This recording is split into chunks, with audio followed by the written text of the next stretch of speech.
Yo, man. Welcome back to episode whatever of For the Love of the Game. The conference finals are here. They alive in the flesh.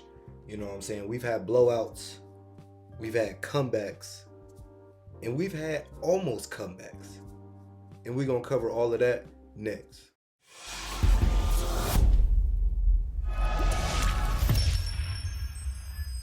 All right, man. Where do we start? Let's go game 2, Dallas versus Golden State. Okay, Dallas versus Golden State. Heartbreak for the Mavericks. So one, they play a near perfect game. We'll get into why I say near perfect, but a near perfect game on the road. You get 42 from Luka, 31 from Jaylen Brunson, and Reggie Bullock even gives you 21. This is where it was almost perfect because Dallas came out in that third quarter. They had 13 points, right? 13 points against the Golden State Warriors when they were up 19 at one point, 16 at half maybe. I don't remember the exact numbers, but around 16 at half. Um Fourth quarter they came out, they put up 32 points, but the thing is you need to be consistent every single quarter when you play Golden State. That's my whole takeaway from this is that how much better can the Mavericks play in that championship DNA that Golden State has? It really shows. And it showed during this series. I mean, like I said, 42 for Luka, 31 for Jaylen Brunson, 21 for Reggie Bullock. You have a game like that on the road where you were up 16 at one point. You got to finish that. So rather we call that youth for the Dallas Mavericks or we, chalk that up to Golden State Warriors championship DNA, I'm not sure. But Golden State outscored them in the second half 68 to 45. Right? So again, you have a fall off in the third quarter. You're outscored the second half. The first half is great. You want to come out, assert your will, be dominant. That's all good to do that in the first half. A basketball game, though, is a four-quarter game. There's two halves of basketball. So when you come out and you win that first half, but then you come out and get outscored by the Golden State Warriors. You can't get outscored by the Golden State Warriors, especially not by 23 points. 23 points in the second half is a losing recipe facing the Golden State Warriors. All right, so now let's factor in what made the Warriors, buckle in and really turn this game around. So I mentioned the scoring output you got from Dallas, but that's three guys. Spencer Dinwiddie didn't play too great. Bertans, Powell, like guys you expect a little bit of a boost from, maybe 8 to 11 points. If you watched the pod, you heard how important it is and how much I stress those guys who give you 8 to 11 points. Those guys who give you 8 to 11 points, that adds up. Dallas got an output from three guys, a great output, a huge output, right? Three guys really showed up, but they didn't really have those other guys giving them 8 to 11. Even some guys like with 16, they didn't have that. So you get outscored in the second half. And then on Golden State side, this is the second straight game where they've had, I can't say all starters because Draymond had 6 points. Terrible game for Dre. But first game, all starters scored in double digits. This game, they have six guys who score in double digits for the Warriors. Steph with 32, Jordan Poole had 23, Kevon Looney had 21, Wiggs has 16, Klay Thompson has 15, Otto Porter has 11. That is balance, right? That is championship DNA that we are down, right? And it's going to take all of us to get back in this game. Steph and Jordan Poole led, of course, but usually this is when you see Wiggins, Klay Thompson, or Otto Porter coming in being that third leading scorer. It was Kevon Looney. That's what you do. That's what I was saying that Dallas missed. You know what you're going to get from your stars, but every once in a while to win games, especially in the postseason, you need extra help. So they didn't get extra help this game. The Warriors did. And Kevon Looney has been a very underrated piece. I mentioned Wiggs earlier. Andrew Wiggins and Kevon Looney, what they've done in this postseason. I mentioned Andrew Wiggins was averaging 15 to 7 on 50% shooting. Not sure what Loon is averaging, but 21 and 12. Game 6 against Memphis, he closes them out with 20 rebounds that game. So you're looking at the production. He's the one guy. Dallas and Golden State are very similar. They can go small, right, and usually eliminate the five off of the floor. Kevon Looney is the first five to say, what you want me to do? You want me to switch on Luka? Let's switch. You want me to switch on Jalen Brunson? Let's switch. And then offensively, you don't have to run plays for him, right? He's a grit guy. So when they pay attention to all these shooters, he's the guy who slips and gets easy rolls. He gets offensive rebounds. He's going to get his points by himself. You don't need to run a post up for him, any of that, right? He doesn't need that. So he's going to give you everything he has on defense, switching 1 through 5. Then offensively, he's going to do all the dirty work, right? Steph gets double team, I'm rolling. Steph throws me the ball, I'm giving it right back to Steph, hot potato. He coming off the screen, hitting the 3. That's what Kevon Looney is doing for this team, and that's so valuable in the postseason. I can't stress it enough, right? The postseason, you need that extra boost. You need that spark. You need guys to play their role better than they ever have in the postseason. That's what you need. Outside of Kevon Looney, the man, the myth, the legend himself, Steph Curry, right? He dominated the second half in a not so typical Steph Curry way. And by that, I mean he's driving to the basket. He's playmaking. Of course, he's shooting threes. But in that fourth quarter, Luka really put Dallas on his back and was hitting threes. But at that point, you're already down and they weren't able to get stopped. So really, they're just answering.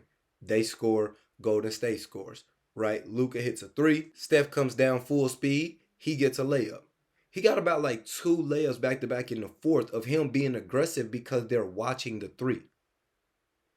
Then we got to talk about the biggest play. Okay.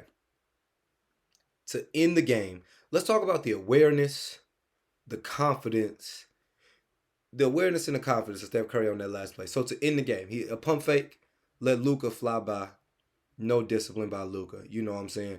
Now, of course, you go contest the shot, so I can't say no discipline, but you want to close out. You want to do short, choppy closeouts. You don't want to fly by a guy who could give you an up fake, let you fly by, and dribble into a 3, which is exactly what happened. But Dallas was already down at this point. You got Steph Curry wide open at the hash. That's a very makeable shot for Steph Curry. Luka runs out. There's not really anything wrong with that. I'm not going to blame the closeout because they were already down so much. So you see him, you go react. But Steph pumps. He lets Luka fly by. A dribble pull up. He shoots it. Dorian Finney-Smith is flying by. Ball is in the air. Steph Curry says night-night. That's what I'm talking about. So let's talk about the awareness. The awareness to know if I knock down this 3, we putting him to bed right now, right? There was maybe about 50-ish seconds left in the game. I don't really remember, but it was late in the game. And the awareness to know we need a couple more buckets. That's that vet. That's that championship DNA I keep speaking of. A mental clock, a mental score, right? He knows we need to score on every possible possession. So ball's in the air. He says night-night. So, like I said, the awareness to know if I hit this, we put them dudes to bed. Then the confidence. Now, I know he's the greatest shooter in the world, but there are a lot of times you can shoot a ball. All of my hoopers watch this. You know, you can shoot a ball and think it's cash. And then it not be. So imagine Steph could have very well shot it. Ball's in the air. He could have said night-night. It could have missed, scattered, whatever. Ball was in the air. He seen the way that ball was going. He said, oh, no. This left my hands. I'm the greatest shooter in the world. This ball left my hands. Night-night. Ball still in the air. It hits. He even does the sleep afterwards. Put him to sleep. That's a big-time win, man. Like I said, down 19 to winning by 9 is the definition of championship DNA. Don't quote me on this one, but they pulled up a stat. I think it was 15 wins in the postseason when they are trailing by 15 points or more. It might have been 11 wins. I can't really remember, but 11 or 15 wins in the postseason. 11 or 15 wins in the postseason when trailing by 15 points or more. Championship DNA. It don't get no better than that. Dallas, that's heartbreak at its finest. You come out, Luka gives you 40, Jalen Brunson gives you 30. You're up on the road. Everything's going your way. You have a slippage in the third where you have 13 points, and that changes the whole trajectory of the game. So we fast forward. Game 3 is tonight in Dallas. I wouldn't say it's time to hit the panic button, right? This team was down 2-0 against the Phoenix Suns, the number one seed, the Phoenix Suns. Now, two totally different beasts. Golden State knows what it takes to finish out series, yada, yada, yada. But as far as Dallas, and knowing that you have one of the best players in the world in Luka Doncic on your team, you have Jalen Brunson, who is a nice, steady second option. I'm expecting a lot more for Spencer Dinwiddie. You see, I haven't said his name. He wasn't there game 2. You get a little production for Spencer Dinwiddie, we might be 1-1. But I'm just saying it's not time to panic. They were in this position before. Jason Kidd made great adjustments, right, against Phoenix in that series when they went down 0-2. Defensively, they picked it up. Offensively, Luka flipped the switch, hit another gear. So this series is not over. But then, like I said, on the flip side, you got to understand this: the Golden State Warriors, not the Phoenix Suns. Golden State Warriors, who have won championships, who went to the finals 4 out of 5 years, right?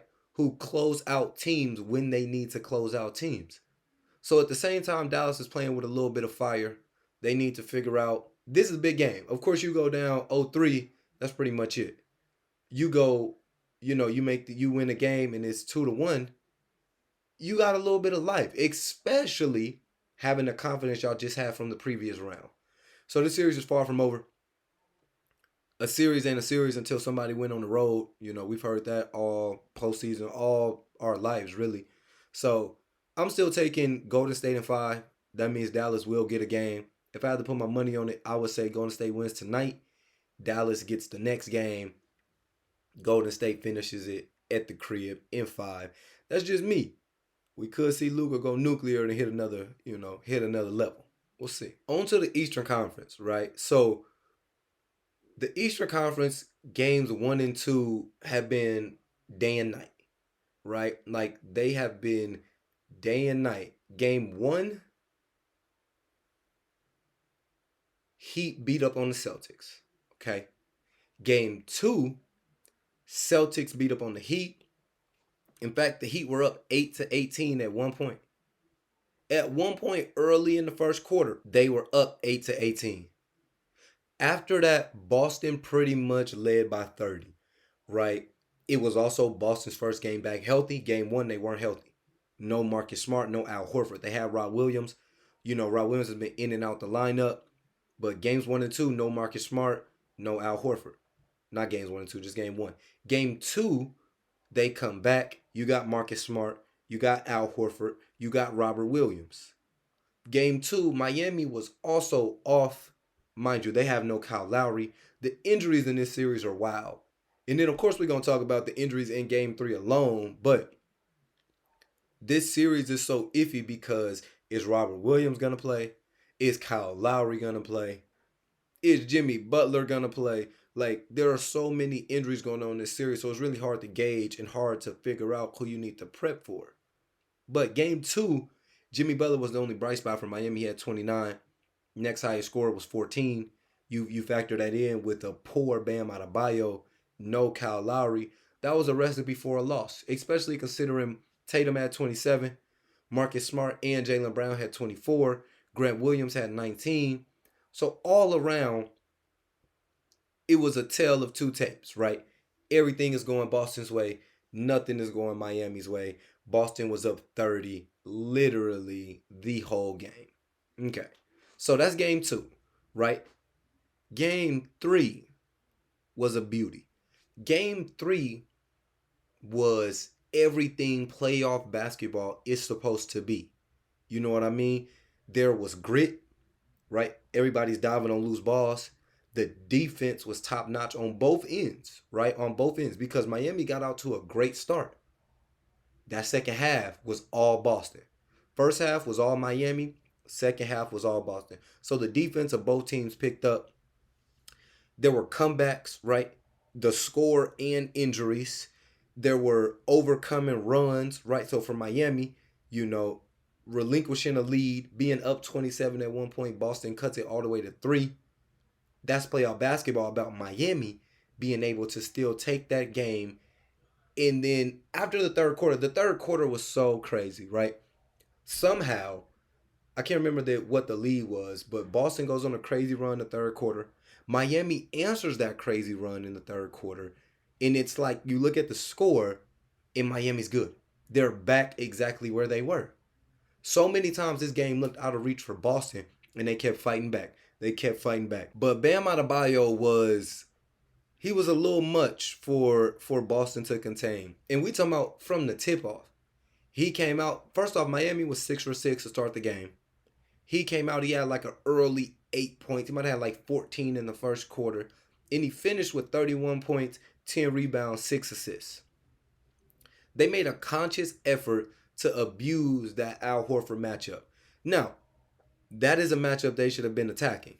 The problem is, Big Robert Williams, who is just as physical, just as athletic, just as tall as Bam Adebayo, has been on Bam.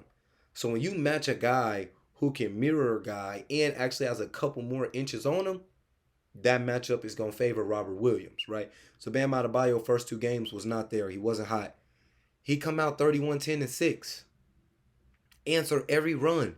Hit a big shot late in the fourth. Could have been an and one, but one that I can't say put it away because Boston still had their chances to win that game, but it put it more in favor of Miami for sure. Then you factor in Jimmy has knee inflammation. He doesn't play the whole second half, which was random, right? He was playing that first half. He walked to the tunnel. Teams come back. They're like, Jimmy's hurt. He's not going to be able to play. So now you're up. I think they were up 16 at half. Can't really remember. I think they were up 16 at half. So while that's comfortable, it was at like 25 or 27. That is where you want to go in the half. Just think about basketball. Basketball games are won in the last 4 minutes of the second quarter and in the first 4 minutes of the third quarter, right? The pivotal 8. Those 8 minutes, that 8-minute stretch can determine how a game is. And it really shifted the momentum of this game. How Boston ended that half, they ended on a 10-0 run. That changed the complexion of this game. Because think about it. Like I said, the lead was at like 25 or 27. They rattle off 10 points, make it like a 16-ish point game. That is a totally different game than heading into that locker room being down 25 plus. You go down 16, you come out and you say, let's punch them in the mouth first this half. Let's come out aggressive, assertive. Let's all be on our point. We can turn this into a game. The Heat got a great game from Kyle Lowry. He had 11.6 assists, but we all know what Kyle Lowry doesn't really show up in the stat sheet, right? It's about what they kept saying all night, him pushing the pace. Max Strus didn't have the best game. I think he only had like 14 or 17, but more was Kyle Lowry's finding him, right? So Kyle Lowry being back, of course he got the clutch still at the end, but he did multiple things. Defensively, they're able to switch now with everybody. They even switched him on Al a couple times. You can switch him on Jaylen Brown, Jason Tatum, and feel comfortable that Kyle Lowry knows what he's doing on the defensive end. So him coming back, being a point guard, him having championship DNA, him being a vet, that really helped. You then factor in, you got great defensive minutes from Oladipo, right? You got big time shots from Max Strus. When Boston was going on this big run, they trimmed it to 1 or 3. Max Strus hit a big time 3 to quiet the crowd. The crowd was loud. He hit that 3 to quiet them. So like I said, you factor in Bam's 31. You factor in a decent first half from Jimmy. You factor in Kyle's great play coming back, right? 11 and 6, but also just him being on the floor, being a vocal leader. Him actually finding Bam, right? Him being the guy that like, oh, Bam's rolling. Bam, post up right here. I got you. Bam, post up right here. I got you. Factor in Max Strus doing what he did. You factor in great defensive minutes from Oladipo. And that's what I'm saying about a team, right? Your stars are going to be your stars. Big time games are won by stars, but they are also won by role players. They got off to an amazing start with Jimmy on the floor. They had a 27-point lead, and they were able to hold that lead, but it was in trouble. Like I said, Boston trimmed it to 3. So this was a tale of two halves, kind of like the Dallas and Golden State game, kind of, but more of since they had such a huge lead. This is what I always say about having a lead, right? You go up about 27 points in a game. Moral is the opposing team has to do so much to get back in that game. Boston played amazing. And even so, Boston had 24 turnovers. And they were able to cut a 27-point deficit into 3 with their 24 turnovers. But I'm saying when you're down so much, everything has to go perfect. So you got to think about how much energy you have to use to even get back in the game. In being down 27, I would say even being in the game is cutting it to like 12 or 13, right? That's getting in the game. Think about all the energy you have to use to get in the game. Then factor in how much energy you have to take the lead, to keep the lead, right? And to win the game. It's a lot. In Boston, they just didn't have enough. And now you can look at what everyone look at. Like I said, they had 24 turnovers. Miami had 9. You could look at Jason Tatum played terrible. He had 10 points. He had more turnovers than he had field goals made or assists. 6 turnovers, 3 field goals made, only 4 assists. So like I said, you could factor in the turnovers. You could factor in Jason Tatum played terrible. But when you're down 27, everything has to go perfect. Everything didn't go perfect for Boston. It went good. I can say it went great. Can I say it went? To be down 27 and close the deficit to 3, I could say everything went great. It didn't go perfect because perfect would be getting over that hump and winning the game. But it went great to even be in that game, right? Now you can look at Jaylen Brown. Jaylen Brown needed Tatum tonight. He needed Tatum tonight, right?